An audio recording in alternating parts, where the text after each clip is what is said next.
साथियों, अवैध stone crusher plant, अद्भुत स्टोन क्रशर प्लांट आज आपको दिखाता हूँ, जो पत्थर तोड़ने के लिए नहीं बल्कि पूरे पहाड़ तोड़ने के लिए जिसको खुली छूट मिली है, वो भी खनन अधिकारी द्वारा और खनन विभाग और ज़िला प्रशासन द्वारा, एसडीएम साहब द्वारा। ये है हिटाणु का कैडीगार्ड नामे तोप, जहाँ पर ये स्टोन क्रशर प्लांट लगा है। अब देखिए स्टोन क्रशर प्लांट कहाँ से लेकर के और कहाँ तक फैल गया है, इसका विस्तार देखिए कितना हो गया। तो ध्वनि प्रदूषण की बात करेंगे तो देखिए कितना ध्वनि प्रदूषण यहाँ पर हो रहा है। ये पूरी घाटी में जितने भी वन्य जीव रहते हैं वो सब यहाँ पलायन कर चुके हैं। दिन रात ये चलते हैं, पत्थर फोड़ते हैं।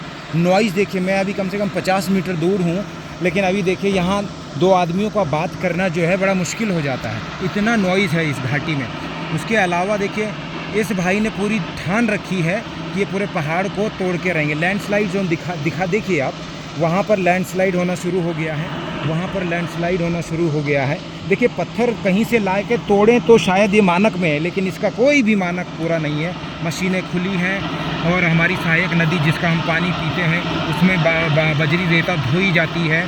तो इस प्रकार से अगर उत्तराखंड के जो पहाड़ हैं इनको काटा जाएगा, तोड़ा जाएगा, तो कहाँ से पर्यावरण बचेगा, कहाँ से ये हिमालय के पहाड़, सुंदर हरे भरे पहाड़ बचेंगे। ये सब नष्ट हो रहे हैं दोस्तों, और इस प्रकार से ये अवैध गतिविधियाँ जल्द से जल्द रुकनी चाहिए। वीडियो बनाने का मकसद यही है कि प्रशासन में जब ये बातें कोर्ट में जाएगी, जब संपूर्ण ग्राम सभा हिटाणु, स्थल और रनाड़ी जब इसका विरोध कर रही, तो कोई शासन प्रशासन या बैठे हुए अधिकारी इस बात का संज्ञान नहीं ले रहे। थक गए हम लोग, लेकिन अब मजबूर हो गए हैं कि अब हम कोर्ट का दरवाज़ा खटखटाएं। तो ये लाइव फुटेज आप देख रहे हैं कि ये इसका विस्तार देख लीजिए, कहाँ से कहाँ तक ये सारी जो है, तो इस तरह से जो है ये खनन किया जा रहा है और ये संपूर्ण रूप से अवैध है। पहले ये ऐसे नहीं थे पहाड़, पहले ये बिल्कुल शांत थे, जैसे आपको कहीं कहीं दिख रहे होंगे पहाड़, कोई पत्थर तक नहीं गिरता था। कई सालों से हम लोग इन जंगलों में आते हैं, लेकिन अब देख लीजिए कितना लैंडस्लाइड जोन बन गया, जगह जगह से बरसात में नए नए।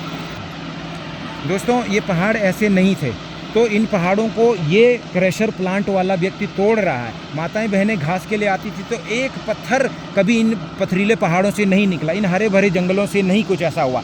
और वन्य जीव संरक्षण की बात करें तो इस ध्वनि प्रदूषण से सब भाग गए। पहले हमें गुलदार देखने को मिलता था, हिरन देखने को, चीतल, वन मुर्गे जिनको बोलते हैं, वो सब देखने को मिलता था, लेकिन अब कुछ नहीं देखने को मिलता, क्योंकि ये सब भाग गए, पलायन कर चुके हैं। तो सीधा सीधा प्रकृति पर संकट आ चुका है, और हमारे ग्रामीणों को तो पीने का पानी, और यहाँ काश्तकारों की भूमि भी देखिए, ये सब नष्ट हो गई, बंजर पड़ी है देखिए, क्योंकि यहाँ से धूल उड़ती है, उसका जो है वायु प्रदूषण में, और यहाँ खेती होती नहीं है। तो इस प्रकार से जो है पर्यावरण को नष्ट किया जाए। कहाँ पर्यावरण सुरक्षित है दोस्तों, बताइए कौन इसका जिम्मेदार है? जब प्रशासन ध्यान नहीं देगा तो आम जनमानस बहुत परेशान है। और ये एक, और साथियों दूसरी जो सबसे गंभीर बात है कि इस व्यक्ति ने कोई पट्टा नहीं लिया। पिछले 15-16 सालों से इन पहाड़ों को काट के इन नदियों को वहाँ से पत्थर उठा के इन पहाड़ों को काट करके पत्थर तोड़े जा रहे हैं, लेकिन इसने कभी भी पट्टा नहीं लिया, जिसके कारण ये पहाड़ जो है अब डगमगाने लग गए और इन पहाड़ों का जो अस्तित्व है वो खतरे में आ गया है।